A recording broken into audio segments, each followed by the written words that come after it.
Okay, so we're going to talk about efficiency today, and specifically how to be more efficient in our private practices. Okay, there was a couple of other, when I ask people about questions, here are some of the questions that people ask me before. We're going to go over some of these in the future masterclass topics. We did one recently on biopsies, and this one we're going to go on efficiency. The next one is actually going to be specifically on using medical records. I can't talk to all these things, but I'm going to try to talk about the areas that are my sweet spot, meaning the things I think I can help the most. If I don't know how to do certain things, I'm not going to try to share anything on it. Okay. Afterwards, you guys can, if you want to learn more, what most of my patients, the people that like look at this stuff, they like the Practice Mastery Academy. I invite you to join it. I kept it really cheap. It's $97 a month. And you can get all my patient presentations. Everything really that I'm talking about today is going to go a lot more in depth right there. If you want to meet one-on-one, if you want to get tips, you can try to shoot me an email, but sometimes life is busy. So I do a strategy call. The way that works is I cancel my patients from 8 to 9, and you cancel your patients, and then we meet up, and then you pay. There's a certain price for that just because I'm canceling patients, but that's a fun way to get to know people more and go a little bit deep if you want more help. I'll try to help you via email, but sometimes, like I said, life is kind of busy. So what are we going to cover today? We're going to talk about why efficiency is important, some email efficiency things, some health efficiency things, patient education efficiencies, EMR, imaging, procedures, DME, orthotics, in-office dispensing, and then personal improvement efficiency. So that's what we're going to go over. If you guys have any questions or comments, you can turn on your microphone, or you can just interrupt me if you want, or send a message.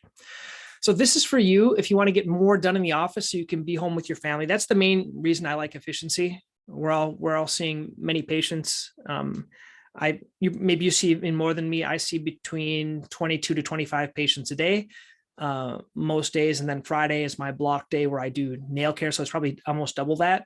And so that's my block time when I do that. So I have a typical podiatry practice. I do surgery once or twice a month. And then I see patients in the clinic the other days. This is for you if you're already very productive and want to be more efficient, if you want to produce more revenue. This isn't for you if you're stuck in the way that you think. A lot of these things I'm going to be talking about are thinking processes.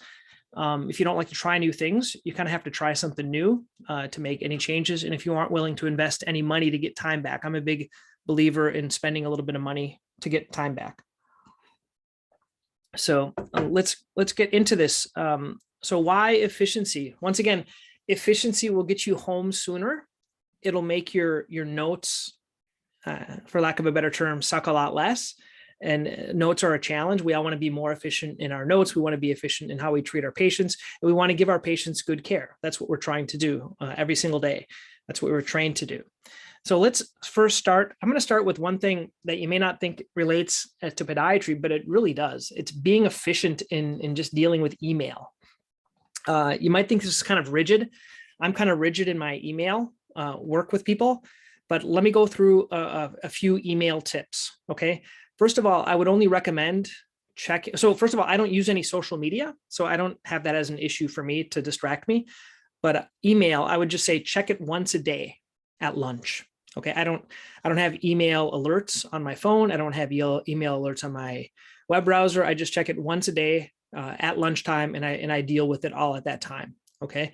Limit your time. I tend to find that if you give yourself 2 hours to do email, it's going to take you 2 hours. If you give yourself 15 minutes or 10 minutes, that's how much time it's going to take you. So limit it to once a day, limit your amount of time, and then unsubscribe ruthlessly from everything that isn't beneficial. So if you get my emails and you don't find them beneficial, I would unsubscribe to my own emails. Or you can make an optional folder. Okay? And I'll teach you guys how to do that in a little bit. Using something called follow up then. I'm going to talk a little bit about that. And then using send later function, and then using something called brain toss. So let's look at some of these things. My first thing is block time. I'm a big believer in block time. So that just means it's similar to like our surgical block time. You may have a block time, mine's Wednesdays. So we have surgical block time on Wednesdays. So you fill that time with only surgery. So I would say anything that you want to do and you have to do that you don't want to take up all your time, you would do block time.